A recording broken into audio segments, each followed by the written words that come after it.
Rahim, former Prime Ministers, Mrs. Alkistis Potopsalti, Minister of Tourism, Your Worship, Georgos Kaminis, Mayor of Athens, the Right Honourable Adrian Clarkson, former Governor-General of Canada, Mrs. Annika Saville, Executive Head of the UN Democracy Fund, Mr. Stephen Dunbar Johnson, President, International New York Times Company, Excellencies and distinguished guests.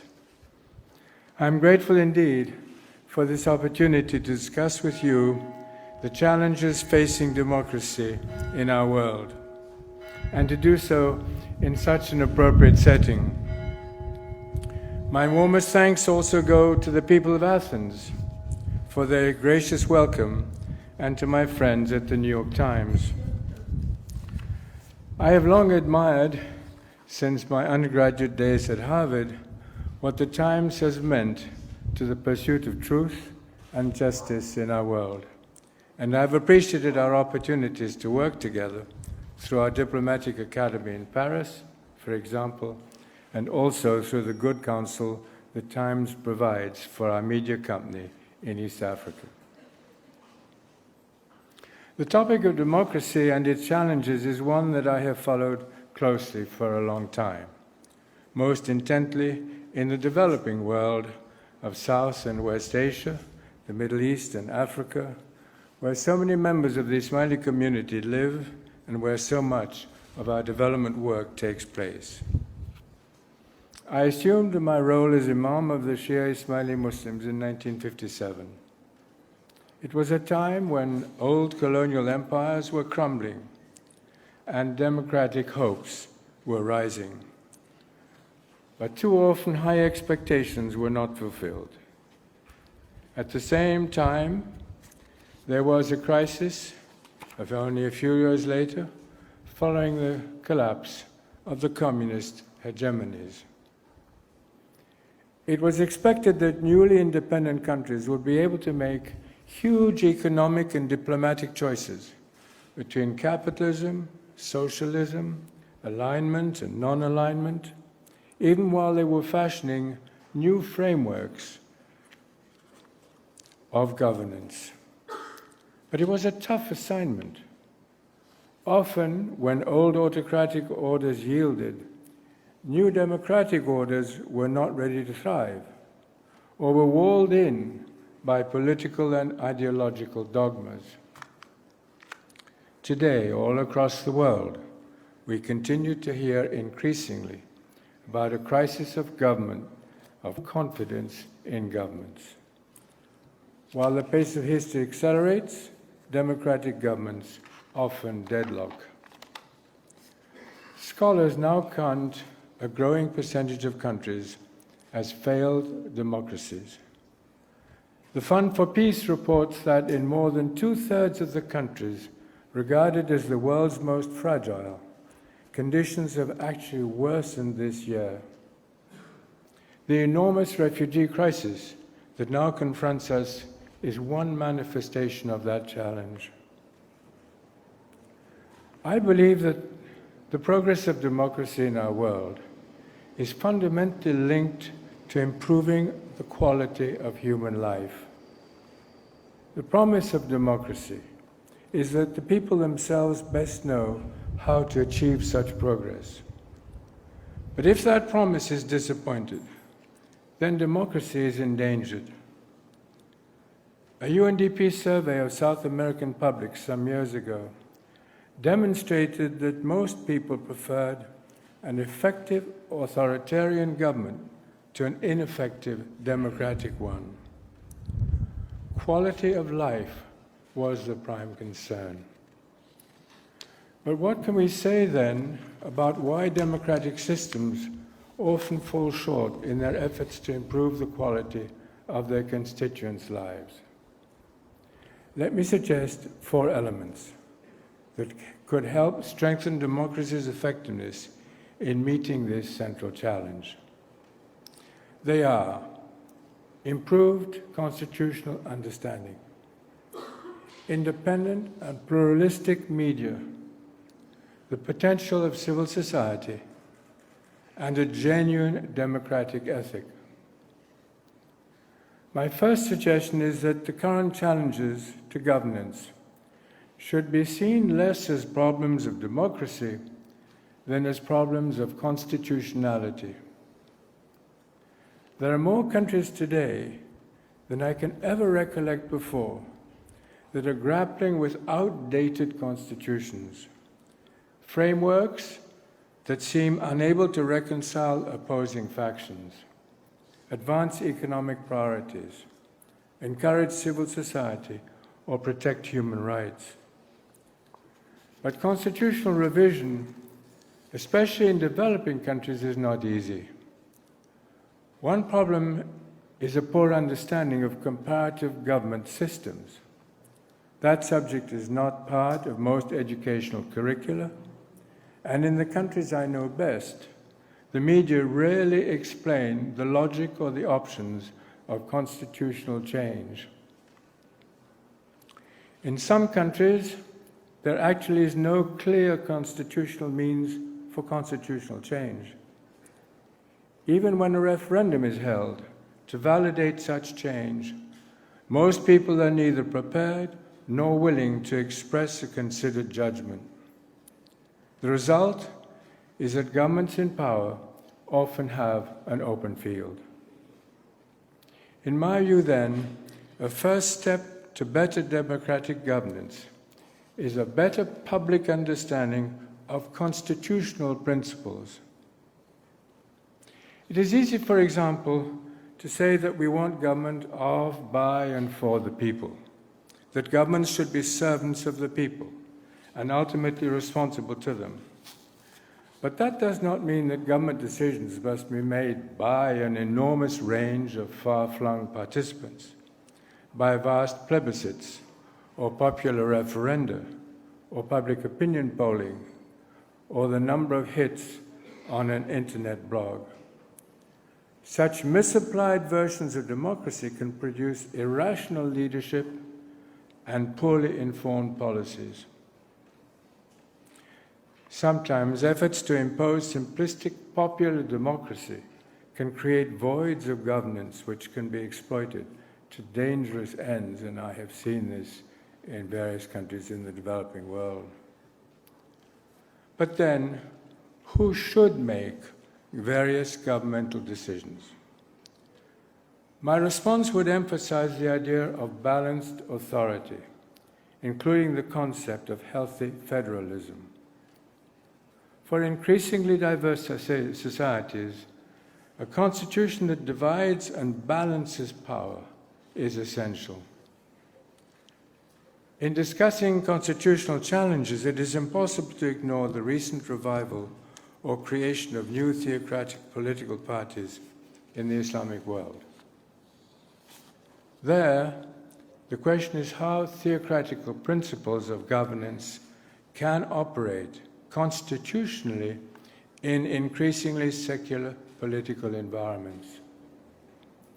It seems essential to me that such principles should be regularly tested by the electoral process, if only so that the Muslim world can have a better understanding of the secularization processes which are inherent in Western democracy.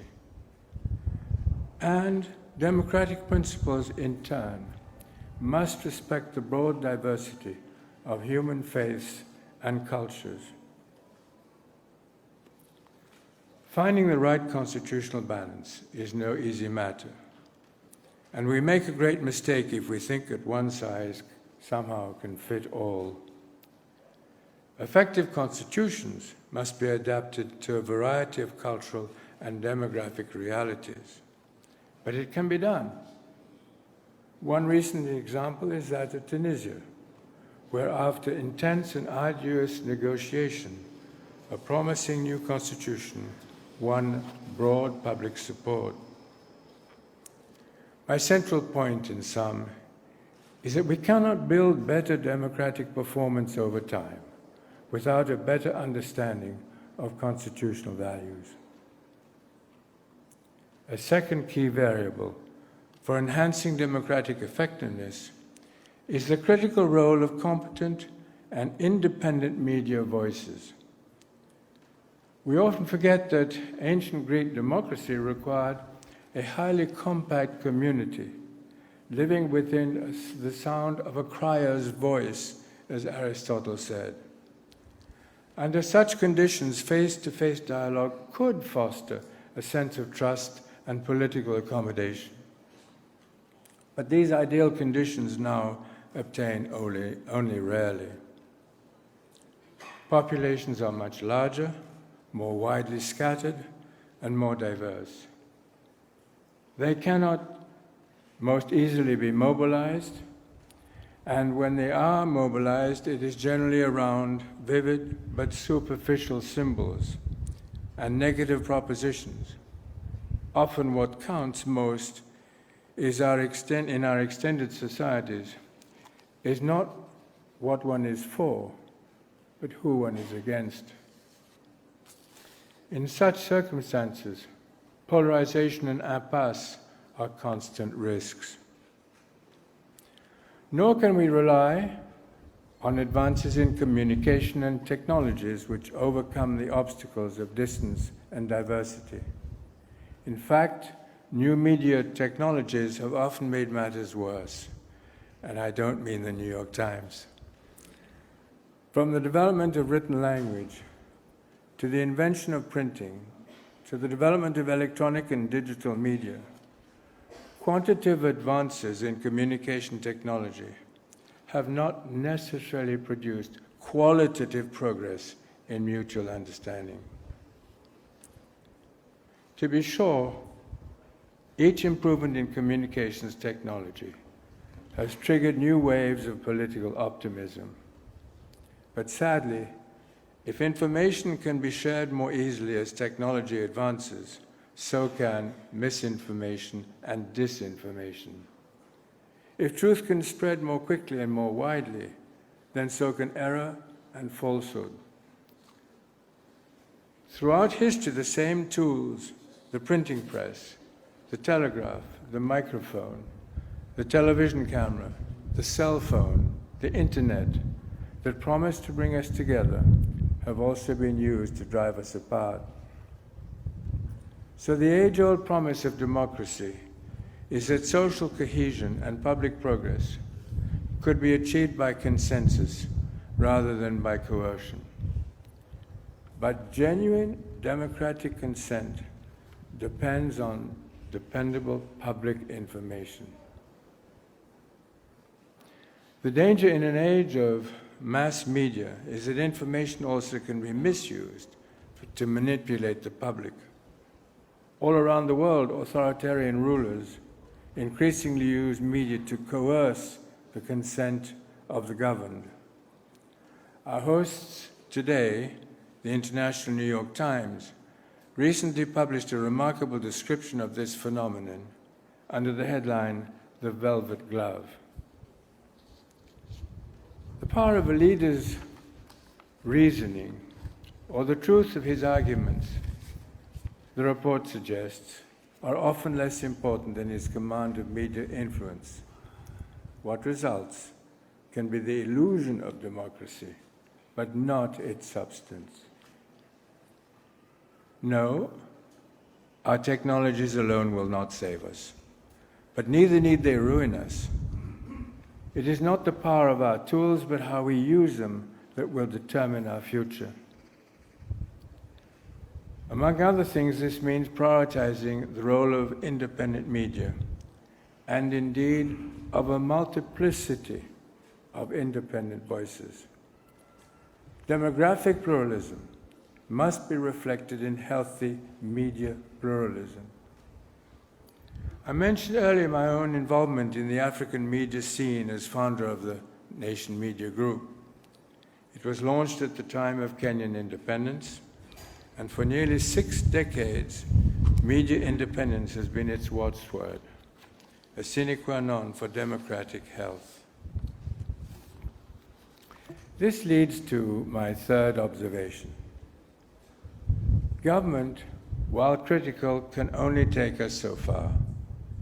At a time of democratic disappointment, we must re-emphasize the immense potential of those non-governmental institutions that we call civil society. Too often our thinking is trapped in a false dichotomy. We talk about the public sector and the private sector, but we often undervalue a third sector, that of civil society. Civil society is powered by private energies, committed to the public good. It draws on the ancient classical link between democracy and the publicly committed citizen. It includes institutions of education, health, science, and research, embracing professional, commercial, labor, ethnic, and arts organizations, and others devoted to religion, communication, and the environment. It seeks consensus through genuine consent. It can experiment, adapt, and accommodate to diversity. It can, in the fullest sense, be of, by, and for the people. It can, in the fullest sense, be remarkable support, but only on condition that it is sustained, accepted, encouraged by government. Finally, let me mention a fourth concern that underlies this entire discussion: the central importance of fostering a democratic ethic. At the heart of a democratic ethic is a commitment to genuine dialogue to achieve a better quality of life, even across new barriers of distance and diversity. This means a readiness to give and take, to listen, to bridge the empathy gaps as well as the ignorance gaps that have so often impeded human progress. It implies a pluralistic readiness to welcome diversity and to see our differences not as difficult burdens, but as potential blessings. For any effective democracy is the capacity to compromise. Social order rests in the end either on oppression or accommodation. But we can never find that balancing point where the interests of all parties are recognized unless competing leaders and their diverse followers alike are committed to finding a common ground. That common ground, in my view, is the global aspiration for a better quality of life, from the reduction of poverty to quality longevity, built upon opportunities that will provide genuine hope for the future. Democracy can only survive if it demonstrates across the years and across the planet that it is the best way to achieve that goal. Thank you.